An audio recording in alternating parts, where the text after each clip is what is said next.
တို့မန်းလေးမှာလေအထားရှိတယ်ပေါ့ငါတို့ကားဆေးတဲ့နေ့ဆိုရင်မိုးရွာတာပဲ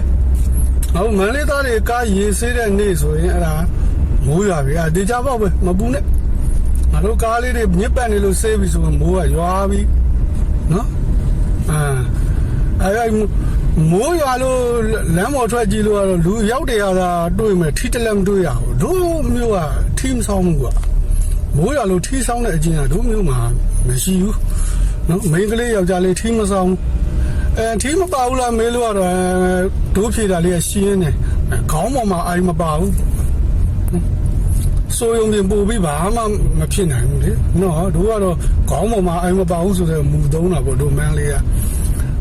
တို့ရန်ကုန်လိုထီးလေးတွေဆောင်ပြီးမိုးရွာရင်ထီးထုတ်ဆောင်လို့ကတော့စဉ်းစားဘူးတို့ကမိုးရွာရင်ကိုတက်ဆိုင်ကယ်ထွက်စီးတယ်နော်စပိန်ထွက်နေနေတာမိုးရွာထဲမှာတို့မန်းလေးသားတွေကမိုးကိုအဲ့လိုကိုချစ်တာပါနော်မိုးကတော့ငါတို့မချစ်ဘူးဆိုင်ကားဆေးတဲ့နေ့ဆိုမိုးကရွာပြီအဲ့လိုမိုးကလေးရန်ကုန်သားတွေတို့မန်းလေးလာလို့ရှိရင်အမေတို့ကငါတို့မန်းလေးမို့သူတို့ကနည်းနည်းထင်သေးခြင်းတယ်တခါတလေရွာတာဆိုပြီးတော့ထင်သေးခြင်းနဲ့မလုံးနဲ့မင်းတို့ရေတိန်နစ်တယ်ဆိုတာရှိရရေတိန်နစ်သွားမယ်ငါတို့မန်းလေးမို့လာပြီးထင်သေးလို့ကတော့မင်းတို့ရေတိန်နစ်သွားမယ်ဗျချို့နေရာတွေကမထင်မှတ်တဲ့မောင်းလိုက်လို့ကတော့အင်ဂျင်နဲ့ရေရှိုက်ပြီးတော့အင်ဂျင်ခွဲလိုက်ရတဲ့လူတွေကိုဒူးနဲ့တင်းဒါကြောင့်မို့တို့မန်းလေးအထာမသိပဲနဲ့မန်းလေးမို့ကိုထင်မသေးနဲ့ချို့နေရာတွေကမင်းမော်တော်ဘုတ်တောင်မောင်းလို့ရတယ်ဗျနော်တော်တဲ့ကားကောင်းနေဆိုပြီးဖင်ကောင်းကျယ်ပြီးလာမလုံးနဲ့ရေရှိုက်သွားလို့မင်းတို့အင်းကြီးမှာခွဲလိုက်ရလိမ့်မယ်နော်အဲ့ဒါပဲအဲ့အထာတွေကျတော့ဒိုမန်းလေးသားတွေမှတည်တာနော်ဒိုလန်းနဲ့ဒိုအထာကဒိုတွေမှတည်တာအဲ့ဒါကိုမင်းတို့ဖော်ချောမတွန်းနဲ့နော်ငါတို့မျိုးကဘယ်လန်းတွေကရေမြုပ်တယ်နော်ပုံမှန်ကြည့်ရင်တော့ဘာမှသာမဟုတ်တာမင်းဆင်းလိုက်လို့ကတော့နစ်သွားမဲ့ပြင်ထားရေတိန်နစ်တယ်ဆိုတာအဲ့ဒါကိုပြောတာဒိုမန်းလေးမှာမိုးရွာမင်းအကြောင်းမတည်ပဲလာလို့ကတော့ရေတိန်နစ်ပြီးတာမှတ်ကြတော့နော်အဲ့လိုပဲနောက်ဒိုမန်းလေးမှာအထာရှိရပါဒိုမန်းလေးသားမှန်လို့ကတော့မိုးရွာရင်လုံးမလို့ဘူးမင်းမနဲ့ဘလောက်ရလုံးမလို့ဘူးတို့ကမိုးရွာတဲ့နေ့စောင့်တာလုံနာကြတယ်မိုးကလည်းပွင့်ရင်ပြောရင်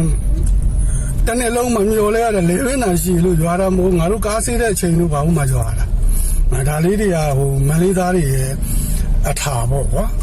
အကြောင်းမသိဘဲနဲ့ဦးဆောင်ကြတော့လာမလုံနဲ့မရဘူးနော်တို့အကြောင်းမသိပဲမင်းလာလို့ကတော့ဆိုင်ကယ်ထဲရေဝင်ပြီးဖရိုနဲ့လစ်သွားမယ်ကားထဲရေဝင်ပြီးတော့ဝိုက်ဆော့အင်ဂျင်ခွဲရဖို့သာပြင်တာဒါကြောင့်မို့တို့မန်းလေး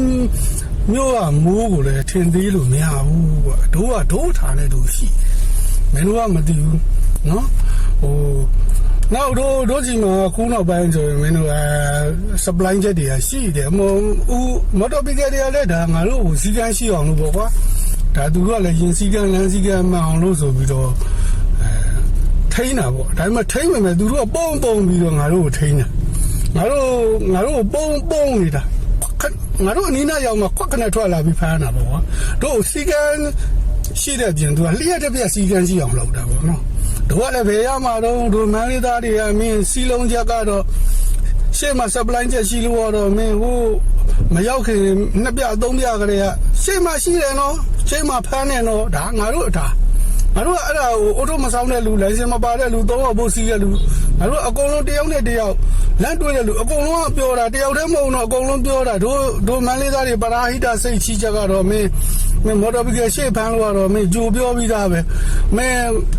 မော်တော်ဘီကယ်ကွင်းလမ်းဘာညာရှောင်းလမ်းမသိရင်လိုက်ပို့တာအဲ့လိုကိုစေတနာကောင်းတာဒါပေမဲ့တို့မန်းလေးသားတွေကသူတို့ဘာနဲ့ဘလောက်ပုံဖန်မှာတို့ကတော့အော်တိုမဆောင်ပါဘူးနော်တို့မန်းလေးမှာအော်တိုဆောင်နေဆိုတာထုံးစံမဟုတ်ဘူးပေါ့နော်ဆိုင်ကယ်အော်တိုဆောင်နေဆိုတာထုံးစံမဟုတ်ဘူးနောက်ငါတို့ကဆိုင်ကယ်ဘတ်မန်နေပါလေဆိုတော့ဆိုင်ကယ်ဝဲလာကြတဲ့ကငါတို့ကဆိုင်ကယ်ဘတ်မန်တစ်ဖက်ကဖြုတ်ပြတာပါဒါတို့မန်းလေးသားမှန်ရင်ဆိုင်ကယ်ဘတ်မန်ဖြုတ်စည်းတယ်ဘတ်မန်တက်စီးတဲ့လူမရှိဘူးလားလို့မင်းတို့ကမေးစရာရှိရောဘတ်မန်တက်စီးတဲ့လူကလည်းနောက်ကြည့်ဖို့မဟုတ်ဘူးသူ့မျက်နှာကြည့်ဖို့ဘတ်မန်ကဘယ်မှမချိန်ဘူးသူ့မျက်နှာသူချိန်ထားတာအန်ကြနော်ဒါတွေကဘယ်နိုင်ငံမှမရှိဘူးဘယ်ကမ္ဘာမှမရှိဘူးတို့မန္တလေးမှာပဲရှိရကွာ နော်အဲ့ဒါကြောင့်မလို့တခါလေးမှဟိုတို့မန်လေးသားတွေကိုဝင်ပြုလို့မရဘူးကွာနော်တချို့လမ်းတွေကလည်းမိုးများရင်ရေရှမ်းတယ်ဆိုရှာမှာပေါ့ကွာမင်းကလည်းတို့မန်းလေးရဲ့ထုံးစံကွာတို့ရွှေတချောင်းမြောင်းကြီးကလည်းမင်းကလည်းအဲ့ဒီနီးစက်ရရက်ကွက်တဲ့လူတွေကအမိုက်ပြဖို့မြောင်းလုပ်ပေးထားတာလေအဲ့လိုသဘောထင်တာပဲငါတို့တော့နော်ငါတို့ရေစိုးမြောင်းတွေကအမိုက်ပြတယ်နော်ရွှေတချောင်းမြောင်းကြီးမိုက်ပြတယ်အဲ့တော့ရေရှမ်းနဲ့ရေရှမ်းတော့ကားတွေနစ်တယ်နော်ဒါတွေကိုမင်းတို့အကြောင်းမသိပဲနဲ့တော့မလုံးနဲ့တို့မန်းလေးကမရဘူးနော်မင်းတို့ရန်ကုန်တို့လိုမဟုတ်ဘူးနော်ကို့အထာနဲ့ကိုရှိတယ်ဦးကြောင်သားနဲ့လာလို့ကတော့မင်းတို့ရေတိတ်နစ်သွားမယ်နော်နောက်ငါတို့မန်းလေးလာပြီးတော့မင်းတို့ထီးတွေစောင်းနေရမလို့မစောင်းနဲ့ငါတို့ကအိမ်တလက်တောင်ရှိရမဟုတ်ဘူးမင်းကလည်းငါတို့ကမိုးရွာလဲဒီတိုင်းပဲတို့အိမ်တွေက